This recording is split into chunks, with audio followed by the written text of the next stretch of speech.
But isn't that scary? Generally, when things rise that fast, if you look at credit crunch or the Wall Street crash, and when ordinary people tend to overinvest, the consequences eventually come about. Do you think something similar might happen? It's a great question, Gabby. The two closest things to the rate of adoption right now were the internet in like the late 90s, which was about 60% and mobile phones, right? Remember, you probably remember not having a mobile phone, but like barely. You remember seeing them. I remember when there were no mobile phones. So the adoption of those two technologies was pretty quick, like 60%. This is almost double that.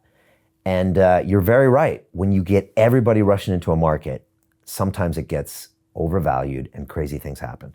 So you probably heard of the .com crash, maybe. Yeah. So everybody, and I was part of that. I was in New York City. It was 1999. I was the CFO of a .com startup. We had given $20 million to build this site that sold luxury goods to people. It was called luxuryfinder.com. And we all thought this was going to be the next big thing. And the prices went really high. And then about a year and a half later, the prices crashed. So how do you invest while knowing that? How do you protect yourself? So that's a good question. One thing that's important to remember is people look on that as a failure, but what they don't realize was when the prices did go up and did go down, everybody kept using the internet. So even though the price of the stocks went down, everybody started using Amazon, they started using Google, later they started using YouTube and email. So even though the price went down, more people kept using the technology. Does that make sense? Mm-hmm. The same thing you see with crypto. So, last year, middle of last year, there was a drop in the prices of the crypto. And when the prices of the crypto dropped, a lot of people lost money, they got out of it. But the people working on the technology in the background in DeFi, creating all the apps and all the protocols that allow you to lend money or borrow money or transfer money or do insurance through the blockchain, they were like, this is still going to be big. So they were still coding away. Mm-hmm. Just like Google is a search engine, even though the stock market crashed, the two guys at Google said, people want to search the internet. The internet's growing. It's not going anywhere. This is a great idea. And they kept building. And that's why they're a $1 trillion company today. So you're right. There will be price spikes. And we see them on Bitcoin. I mean, we see volatility in Bitcoin. Probably because there's a bunch of crazy kids out there buying crypto who'd never bought anything in their life, maybe. But you're right. We don't know where it's going to go. And it's new. You told me that if Bitcoin did crash, you'd cry. I'd cry. Yeah, you said it. If Bitcoin got hacked tomorrow, mm-hmm. I would be disappointed because I see something incredible. If digital property actually exists, Gabby, think about it. It changes the world forever. Mm-hmm. Now, we talked about this on Sunday. I want to talk about this now. Your grandma, Betty Rose, lives in San Diego, California. Now, she, was born in America. She had amazing parents, my grandparents. I'll talk about them, I'll get emotional, who taught her really good values, who taught her to work hard. She went to college at one of the colleges you might be looking at. She graduated, she became a teacher. She was a mother, single mother, raised the three of us. But she had access to invest her spare money into properties in San Diego. And that's why today she's retired and she can live off those assets and, she travels everywhere. Grandma's crazy. Grandma will travel. She'll travel to Iran, yeah. North Korea.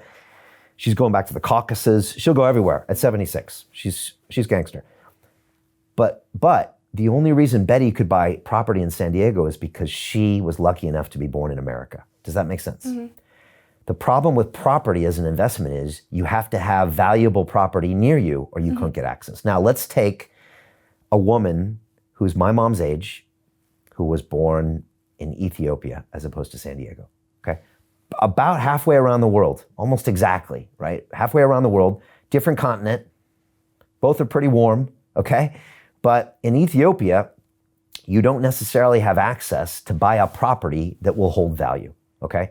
Now, there's a lot of countries around the world that go through cycles. And, whether it's Venezuela or Brazil in the 80s or African countries, Asian countries, they mm-hmm. go through cycles. Yeah. And the problem is that when you go through a down cycle, you don't have any assets you can trust because your property can be seized by governments. Your business can be taxed or seized. Your currency, and you brought this up on Sunday with Germany and the Weimar Republic or something, right? You can tell me. Sometimes the currency itself becomes so worthless that, like what? What were they doing with it? That they inflate a hyperinflation and they had to change the currency. And people had so many bills, it literally is a wheelbarrow. Right now in Venezuela, they're making purses with the currency because it's worth more as a construction tool, as a piece of paper, than it is as a value. So this woman in Ethiopia that's my mom's age never had an option to invest her savings in an asset that would be stable. So say, Betty Rose, Ethiopian Betty Rose, worked hard just like my mom. She was raised by good parents. Maybe she was a teacher as well. And she had some extra income and she invested it in the currency, the local currency. Maybe she started a business. Maybe she bought a property. But over the course of successive governments and hyperinflation, today she has no assets. So when bad times happen, she maybe has no food. Maybe she's got no shelter. She's got nothing to give to her kids. Why? Because of where she grew up. Well, Bitcoin changes all of that. It's in the name, decentralized. It's available to anyone as long as they have a phone.